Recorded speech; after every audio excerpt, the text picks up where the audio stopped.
Welcome to the Wholehearted Enneagram podcast, the Enneagram for real life. Here is where you'll find conversations where faith meets story and strategy for lasting transformation. I'm your host, Amy Wicks, here to help you find wisdom and wholehearted rhythms for moments that matter most. Whether you're learning your type or deepening your spiritual formation, these conversations will remind you that the Enneagram shines a light, but Christ is the transformation. Well, I've had a lot of fun because this year I did what I thought was going to be really hard, but it's actually been so easy. And I'm like, why didn't I do this before? And that is spending a whole month on each Enneagram type and going in descending order. We started at the 9s, and then all month long, I'm talking either specifically about a 7 in the spiritual direction for that type, this month of 7, and then just talking to other 7s from different perspectives. So it's been such a fun way to do it this year, and this month might be a little bit my favorite. Honestly. As it should be. Have you talked to any self-pres 7s yet? Well, actually, that's what's really interesting, Alli, is that I was excited to go that direction a little bit with you because I have a self-pres 7 daughter, and I am a social 7. Oh. She has a stronger 6 wing. I have a stronger 8 wing. So it looks different. And I think you're self-pres 7 with a stronger 6 wing. Is that right?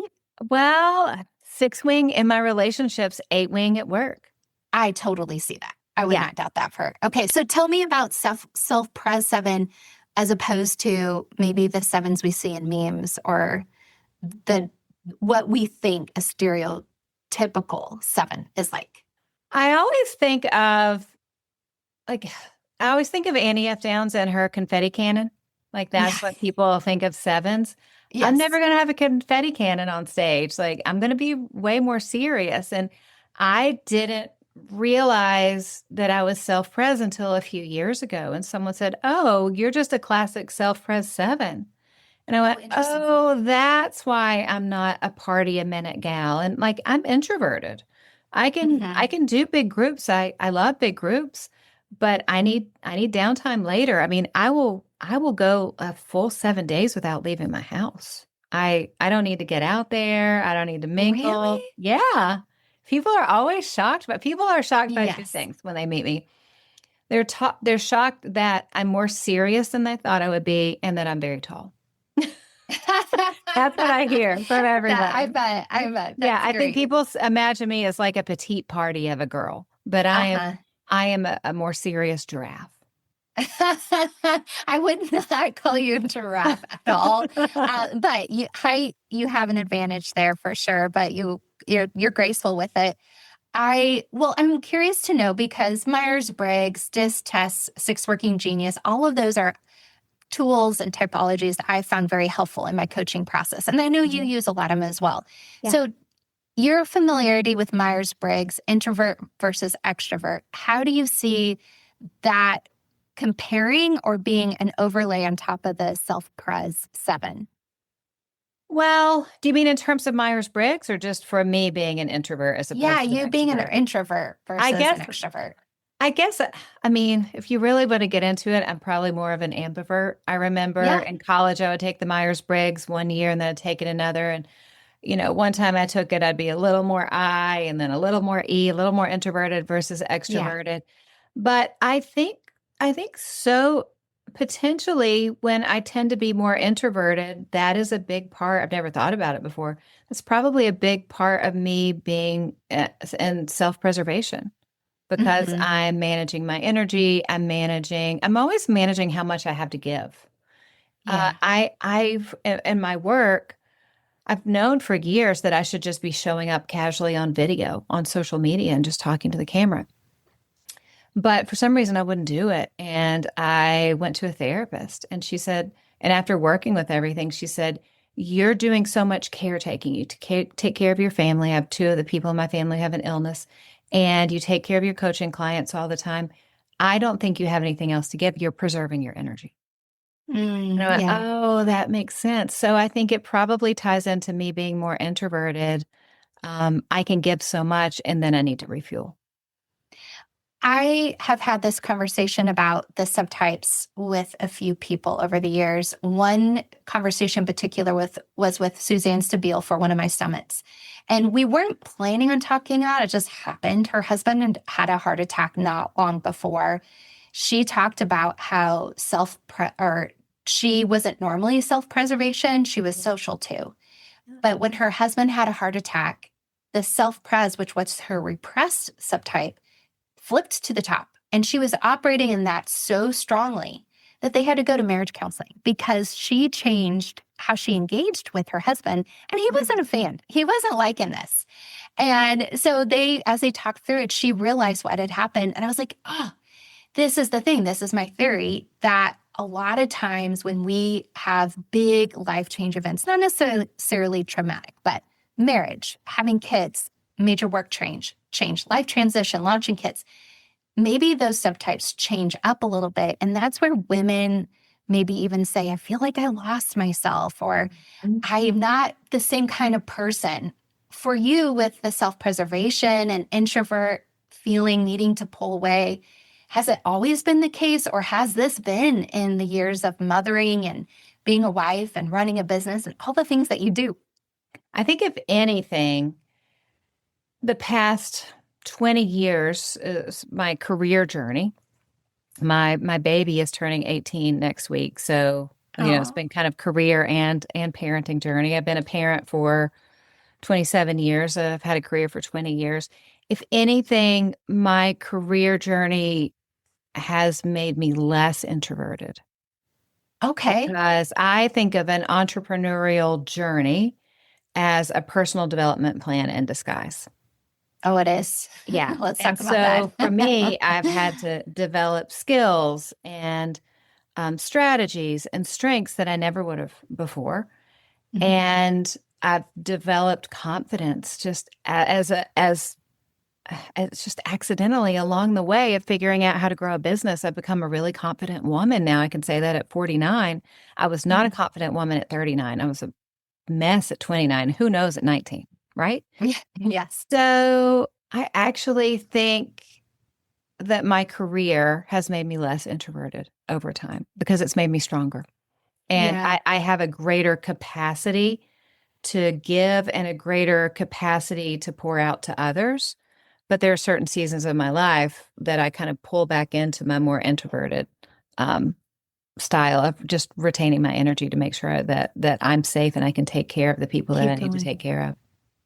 When you think of the other subtypes, the social and the one-to-one, do you feel like you incline to one of the other two as a secondary that doesn't drain you as much? Is that the bigger groups, do you drive energy off of that, or the one-on-one coaching, which I know you do a lot of? You do it over the phone, not Zoom, so that could be different. Yeah, I spend all Monday, Tuesday, Wednesday one-on-one coaching all day long from 9 to 5, and I love it. I never get tired. That's amazing. I mean, the way I have my work week is Monday, Tuesday, Wednesday, one-on-one coaching, Thursday, Friday, work, podcast, everything else. Saturday, I normally work on a book if I'm writing a book. My favorite days of the week are Monday, Tuesday, Wednesday. And I talk to people and they go, oh, that would be so draining. I love it. But I do preserve my energy to be able to do that by making it just audio. It's a phone call. Yeah. If I was on Zoom, you would have to pull me out of my office, like dead on the floor at 5 p.m. because so many more processes would be going on. I'd be worried that I'm scratching my nose too much, or I'd be worried about making sure I'm looking at that person and not focusing in on the work of being a business coach. So maybe I've never thought about it because once I found out about self-pres, I was like, well, if you look up 7 self-pres in the dictionary, that's me. You. I never thought about any other subtype. So one-to-one would be it, I guess. Yeah. I think that's amazing. And that has been a helpful conversation with my coach community, those that I'm training, and then those who just stay and want to be part of the collective, is that learning to lean into that subtype in building a business that truly suits you, not just the personality lens, but that bent is really important because those instincts play into some of the joy or the draining elements of what we do? Well, one thing I always tell my clients who are in kind of the beginning couple of years of starting a business, I go, hey, you get to set this up for you. You Right. don't set up a business and set up the exact systems that are going to drain you. Let's figure out what you like and let's make the business work for you.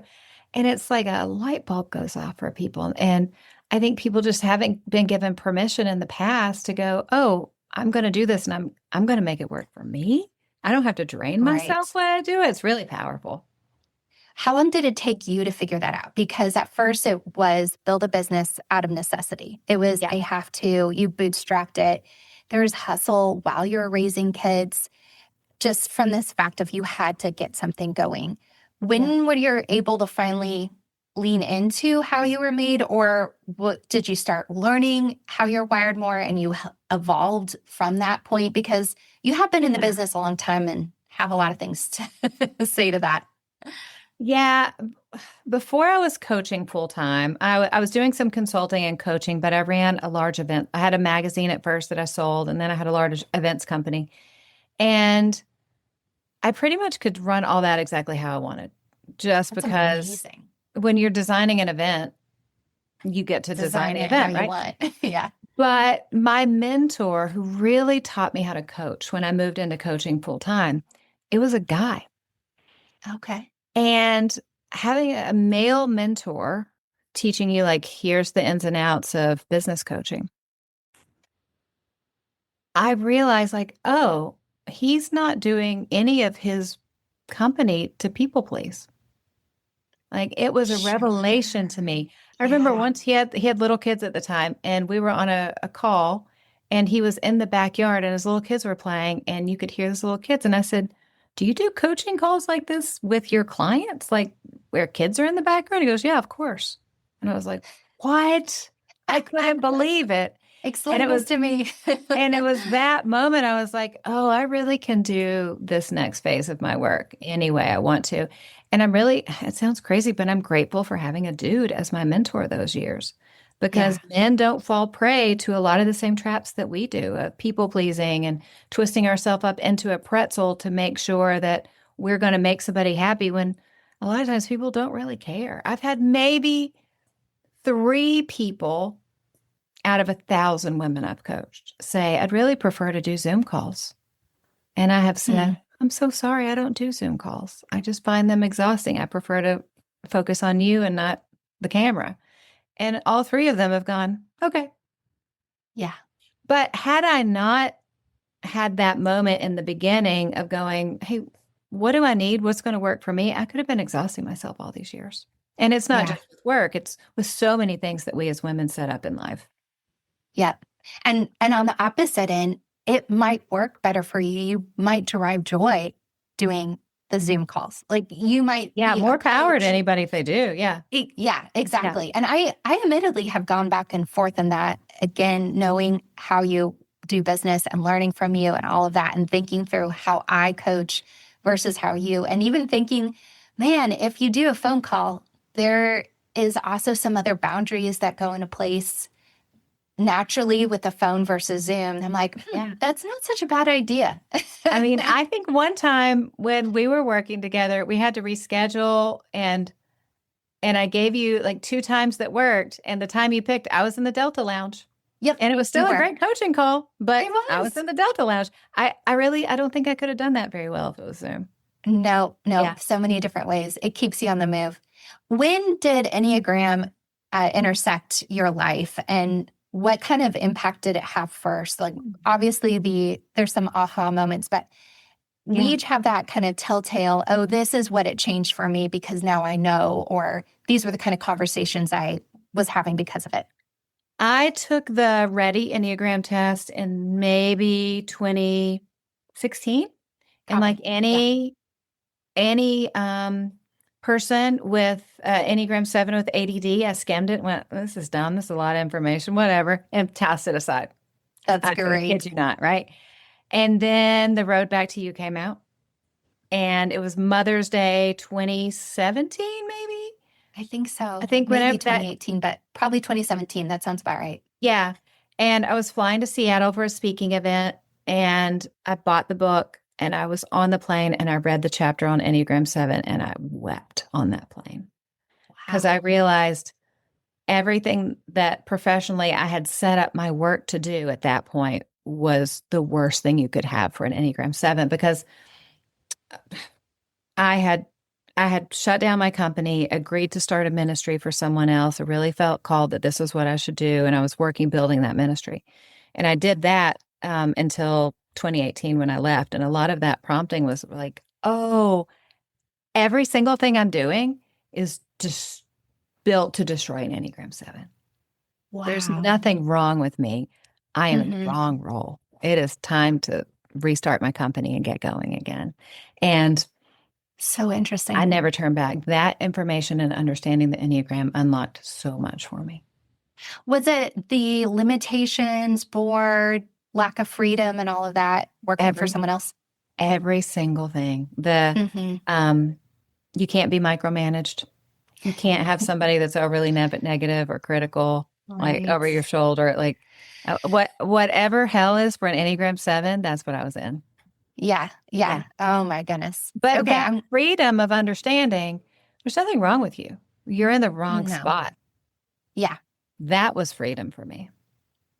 I know you're not, well, actually, maybe I don't know this. Are you officially trained in the Enneagram or are you just an Enneagram ninja? I'm a ninja. It's funny. My chief of staff is an Enneagram coach. Well, she was trained as she's funny. She has her PhD. She's brilliant. She's done everything. And she got training as an Enneagram coach. So I'm always going to her going, what about this? And what about that? What about this? Yeah. And she just uses it to help me ninja, I guess. Yes. Okay. Well, that was my wondering because behind the scenes, I am part of the Catalyst group, the mastermind for this year. And you're doing amazing work in it, by the way. Thank you. Well, partly the girls in my circle, because we have a small group of 7 of us, and oh my gosh, we all talk about if Alli makes us choose a different group, we're like, sorry, not signing up. But if she lets us, we're staying in it for life. Oh, you mean for next year? Yeah. Totally. Yeah. I don't want rebellion on my hands. No, you don't. Not with this group. But all of that to say what's been fun, of course, I get to be the Enneagram guru, but they're all coming to me saying, Alli told me I'm not this type, or I'm probably this type. So we have lots of conversations around it. In my defense, yes. In my defense, I know the person you're talking about. And I had known forever that she was not, she thought she was a certain number. I knew she was a 3 because I know 3s. I'm married to a 3. Yeah. And so with my coaching clients, some of my coaching clients, we take trips. So we were at Disney. And I had told Ashley's my chief of staff. I had said, this person thinks she's this. I want you to spend time with her. And then if the spirit moves, we're going to have an intervention. And there's no better place for an intervention than Animal Kingdom, having amazing food. Sounds like my idea of fun. Which I know you're not supposed to be like, yo, let's talk about your Enneagram number. But sometimes if you're their coach, even a business coach, you just, you help them out a little bit.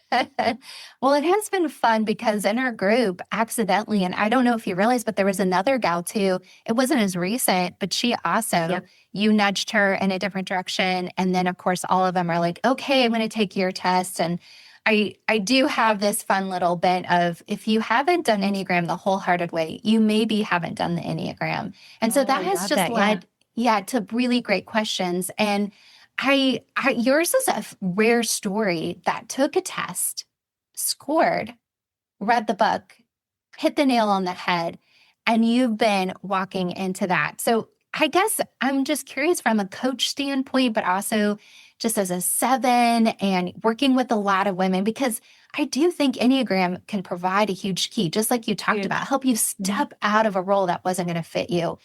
How do you see this play out, or what is it that you're noticing with women that they gravitate towards a certain number or they think, but what is it that you're seeing in them that allows you to go, oof, I don't think you're on the right track here with your type? Well, there's so many different things. I mean, people always told me I was a 3 before I took the test because I achieved a lot of things. Sure. But then the Enneagram showed me that so much is just motivation. I'm not motivated to achieve. I don't really like Strength Finders. I have no woo winning others over. I don't walk in a room and figure out what people need and how to present myself. I'm just being me. Yeah. I achieve because I want freedom. And I think it's Right. because I grew up in poverty. My dad died when I was little. And there was something in me that was like, Hmm. I have options. I'm gonna have freedom. I'm not ever going through this. So like that's the key thread through my life. Yeah. Achievement is a byproduct of me making sure self-pres seven, me making sure that my family and I are okay. Yeah. Achievement just That's, it happens. But what mhm. I see with a lot of women, Christian women, often are culturally conditioned to identify as Enneagram twos Right. when they have no business identifying Enneagram 2. It'll be like the biggest achiever you ever met. And she'll be like, I'm an Enneagram 2. I love to help people. So I often will do a You're Not an Enneagram 2 intervention and really dive in. And the way Yes. I use it, whenever I start working with a new client, I have her take the big five in the Enneagram so she can begin to understand herself. But just on like a cool little coaching thing, I know, for instance, if I have a call, if I have a new client who's an 8, I am getting on calls with her differently than an Enneagram 2. An For sure. Enneagram 8 or 7, we get on calls, we get down to business. There's no chit chat. An Enneagram Mhm. 2, she wants to spend 5 minutes to hear how my week's been. She wants to tell me about her week. Then we get down to business. But Right. even my clients who are doing a lot of hiring in their companies, anytime they're hiring, whether they're hiring an audiologist or they're hiring an attorney for their firm or whatever they're doing, they will, in the interview process, give them Big Five and Enneagram, and we'll go over it in great detail just to make sure you're getting the right people and the right seats on the bus. Yeah. It's really important. Mhm. I don't know if I've mentioned it to you, but have you checked out Six Working Genius at all? I'm familiar, but I've never taken it. Okay. Well, just a Do I little need friend to? to friend. Yeah. I think you should explore it. It's just Okay. another fun layer, and you and I can have another conversation just to chat about it. But that has been a piece too, to not only figure out the role, but that layer, as we talked about, that overlay, whether it be subtype, similar, or Myers-Briggs, those all tie into better understanding, because I know in your coaching of us, for some women, they need to hear slow down Yeah. and take a break and have a pause. And other personality types need to hear, get going. Here's the direction to go. Don't second guess it anymore. Just go, go, Yeah. go. Yeah. And hearing that and understanding that is really, really invaluable to the coaching process, or even understanding exactly who you're coaching. So, That was actually one of the most intentional parts when I was crafting the curriculum for Catalyst this year, because it's the same thing as when I'm writing a book. I don't want to write a book for Enneagram sevens. I don't want to write a book for Enneagram yeah. threes. I don't want to, because I'm an aggressive type. I can't write a book or write Catalyst curriculum every month just for the aggressive types. So Yes. I'm always using the Enneagram to make sure this is just as relevant to a 9 who maybe is going to take a little longer with everything as it is a 3 who wants all the gold stars. But I think Right. it's helped me as a writer and a coach and as a mastermind leader. Are you working on a book right now? Yeah. What are we thinking? 27, And 28? How long do we have to wait? September 2027. Oh, that'll be here before we know it, for I mean, sure. it's basically Christmas now. Yeah. And it'll be here before we know it. Yeah. I'm Yeah. I'm wrapping it up now. I only have a couple chapters to go. Has this one been fun and incubating for a while? Or is it just like the natural next step for you? Yeah, I swore I was done writing books after my last book. Really? Yeah, it's like that line from The Godfather, like you try to get out and they pull you back in. My boys tease me Yes. because I can never get a movie line right. I probably butchered that one. I want But it now, it, so you're okay. It makes sense to me. yeah, well, good. It's really, I'll just tell you really quickly. My grandfather passed away in August of Sorry. 23. Amazing. Well into his 90s. And I Amazing. remember Wow. sitting at his funeral going, he lived such a great life. He was so happy. He was so energetic. And I'm not going to make it to 90 something as bad as I feel right now on a day to day basis. Just like tired and exhausted, all that. Just, a woman in her late 40s living in Hmm. this world. And so I went on this journey to figure out how do I get my life back? Like, how do I build my energy back? Like, what do I need to do? And so I'm just taking everything I learned and then putting it into a book. And it'll I be love great that. or not great. I don't know, but I'm really enjoying it as a typical seven. I'm really Yeah. enjoying it. Yeah. Yeah. Yeah. And you've built community around in the writing of this one. Am I correct in that? Like that's Yeah. kind of some of the thought process in your Substack and Mhm. all of that? Yeah, it's been really fun. It's odd as an entrepreneur to go, I always write about these topics, but now we're going to talk about energy and we're going to talk about health. And I'm going to give you, I'm going to, I'm going to teach you what I'm learning. And so I built a Substack just to see if I could build a community over there. And it's been really great. Here's the place to be these days. So I think that's really fun. I've watched you do that. I think it's really neat. And along those lines, you've been, I think overall, all the things that I've seen you do over the years, and I got to intersect in your world, and we call it the Alliverse behind the scenes, just so you know. That's how I've been the Alliverse this long, but since 2016 for me. And what I love is that your business, to me, reflects seven energy, a lot of different things, but you've done them well. And so for me, it's given me, I've felt the permission to do all the things that I want to do, but just do them well and with the excellence and stay in them. But the theme for you has been community, whether gathering in person or gathering online. Just share a little bit about your heart in that, or what it's done for you to stay consistent or keep you in the game, maybe all the years that you have, because I don't think that's a typical pattern for a seven. And so when a seven defies that, I think it's worth celebrating and also going, okay, how did you do this? What's the secret? I mean, God has been so good to me. He's always brought me just who I needed, like to kind of lift my arms up, whether it's a good friend at the right time to give me encouragement or a business partner or somebody to work in my business.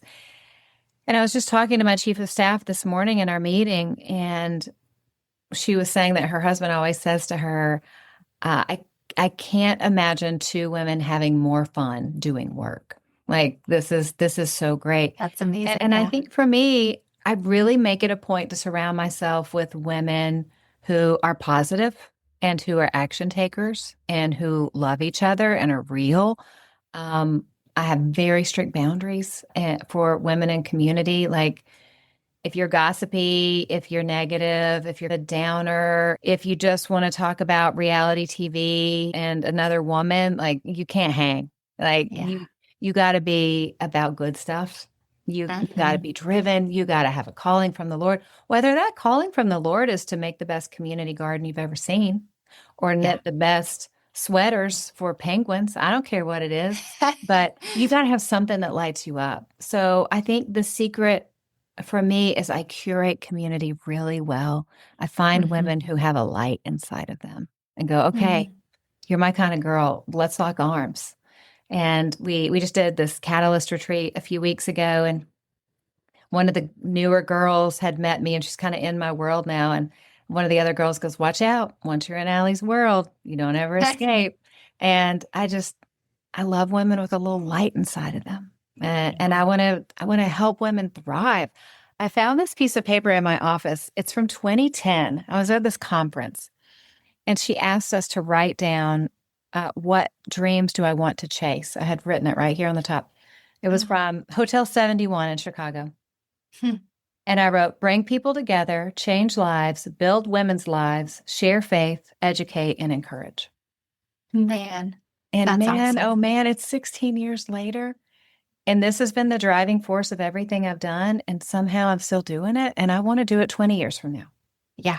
But I think for all women, community is key, but it has to be the right community. You have to curate it well because bad apples are a real thing. And being in the wrong community, that'll destroy everything. You got to be in a community of action takers who have light inside of them and want good for themselves and other people. Yeah. Oh my gosh, Alli, because we ad-lib this, do you know I have like 2 hours more of questions and things I want to say? But I'm here. I'm like, Holy Spirit, help me tie this in. And I think I want to end a little bit on this note because this is a next step. You bring up something so important. And One, I'm really inspired because I too, in 2016, when I went to an event and started this, I kept the notebook of all the ideas that I wrote that I had no grid for, no context. It was from the Lord, Holy Spirit, just writing these things. And I looked back maybe 3 years ago and I thought, I'm doing this. And so I just think about what is it going to be like in 16 years? And that just inspires me so much. But the key here is community. And that has been both a pain point and it's been catalyst, to use your word, and pun intended, it's been the catalyst for so many things. I've had to learn boundaries the hard way. It's it's been such the school of hard knocks. And I know that you could probably teach for hours on how to do this, but maybe what's 3 things a woman who wants to build healthy community, or maybe just find one to jump into, what do they need to look for? Because like you said, looking for other people who bring the light are really important, but sometimes that feels tricky, or sometimes you have to work through some weeds to get to that. Yeah, I think the most important thing it sounds dumb at first because it's like if you want to be a good friend, which is so trite. But you really want to do a bit of a postmortem on past relationships and maybe communities you've been involved with. What worked? What didn't work? What did you bring to it? Maybe what shouldn't you have brought to it? And really be honest about what that looked like in the past. What kind of communities work for me? What kind of communities don't work for me? I think that's really helpful. And I think understanding that is going to be the main key. The second is making sure you're in a well-vetted community. Do you like the leader? Do you respect the leader? Is the community getting behind something that is helpful to the world? Don't be in a community that's called the world is going down the tubes. Be in a wholehearted Enneagram simple community. but good point. Yeah. Like be careful about who you hang out with, because science has shown that whoever you are around, including digitally, you will catch the emotions. You will 100% catch how they're feeling. So I think that's most important. And then know that you're going to feel, last thing, you're going to feel cringy. You're going to feel awkward. All of your internal weaknesses those buttons will get pushed of nobody's going to like me. Everybody already knows each other. Everybody likes each other more than they like me. You just got to get through that. But once you get through that, it'll be great. Just keep putting yourself out there. Yep. And with that, maybe do some counseling so you can work through your stuff. And 100%. Yeah. I mean, that goes without saying. We all should be in therapy. I totally agree. I love this. Okay. Before I send you off here, even though I have a million questions still, I do have to point out, I'm really impressed by your Hidden Mickey feature in the background. It's really incredible. I do. I really love Disney. Walt Disney is my entrepreneurial hero. And so I do have quite the collection of mouse ears. And why not put them on disco balls? So I don't think I realized that it was the idea that Walt Disney was your entrepreneurial hero, because yes, I love learning about his life. And there's other people like that where I'm just like, tell me more, because how did you? And that's amazing. Right. And can I be like you? So Disneyland shouldn't have worked. He mortgaged his house to do it. It was a disaster. Women's high heels were melting into the cement on day one. He's amazing. And the commitment to excellence is amazing. I love it. Yeah. And you can have fun. So it's perfect for a 7. It is. Okay. Well, why don't we've talked around it. We've talked about it. Yeah. Give us the insight about Catalyst. And it was newer for 2026. I was so excited to be one of the first to know. It was a no-brainer when that email came in. I'm like, not even thinking, done. I'm signed up. I hope I get put in a good circle. It has worked out in my favor. I'm loving it. Give us a little bit of that insight scoop for in case a friend's listening going, oh, I want to know more. Yeah, I'll tell you the reason it started originally, that my first idea for it, because it's a year-long mastermind. It's super affordable. I wanted to be able to help a lot of women, right? And I mentioned before that I take some of my clients on client trips a few times a year. And we have an ongoing group chat all the time. We pray for each other. We talk about goals. Mm-hmm. It's just the women that are in my client group, they help each other's ministries and they give each other business advice and they coach each other stuff. They're amazing. And I thought, I just wish other women had that. And that was my initial thought for Catalyst. what if I have a year-long curriculum where I am teaching every month, but as you know, it's short. It's like a 10-minute audio and a quick playbook because we have enough information. Like Claude gives us a lot of information. Information's everywhere. We need implementation. We need to actually get it done. Like, let's get over what's stopping us. Let's get it done. So there's curriculum every month, but it takes like 30 minutes. How long do you take on everything, Amy? Yeah, 30 minutes, 45 tops. But it's like, it's high value. Like you get stuff done, right? It's not busy work, which I love. And then I'm placing women inside. We have 100 women in Catalyst this year, placing women in their circles. And we're taking everything, your personality, your business, what you want. And Ashley and I prayerfully place everybody in circles. Really, like, I know who you're with because we placed you there together. And then, of course, we do retreats. That's optional, but it starts every January. We'll open it up for applications for new members in September. I am most excited about Catalyst out of everything I've done. Like I'm really focused in on Catalyst for the next at least 10 or 15 years. The energy is there, and I can tell. The energy's there. The women are loving it. I mean, for you, what can you say you've been able to do because of being a Catalyst member this year? Yeah, I really am surprised because it's not like I'm not doing this for my group of coaches and that I work, but it's just different when you step in with peers. It's a different kind of conversation. It's a place where you can process a decision that you feel accountable to, but there's also not pressure from. A lot of times I sit in and kind of I get to do the coaching on the group calls, but I don't feel like I have to wear the coaching hat. It just can flow. And so I get energized from it, but then I can receive it back. But it's been a beautiful group of networking and encouragement. And we're all hiring each other for different things or being on each other's podcasts and encouraging. Yeah.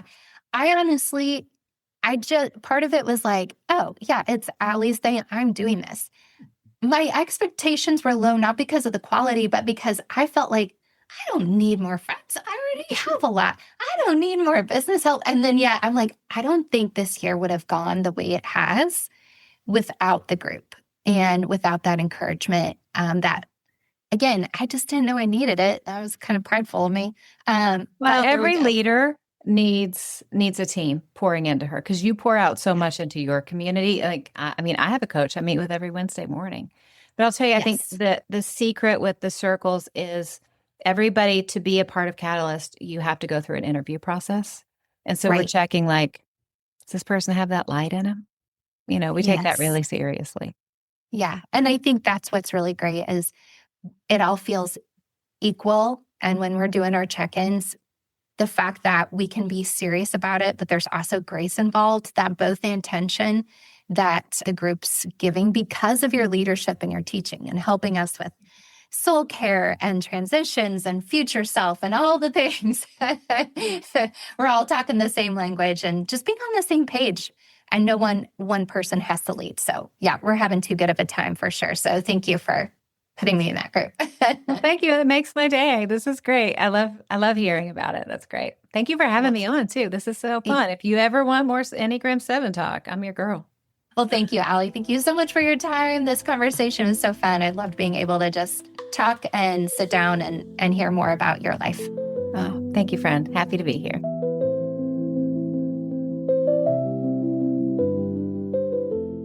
Thanks so much for joining me for the Wholehearted Enneagram podcast. If this conversation spoke to you, please share it with a friend. You can also visit simplywholehearted.com to take the free Enneagram quiz and also get your personalized podcast playlist specific for your Enneagram type. And remember, friend, your starting point doesn't have to be your stuck point.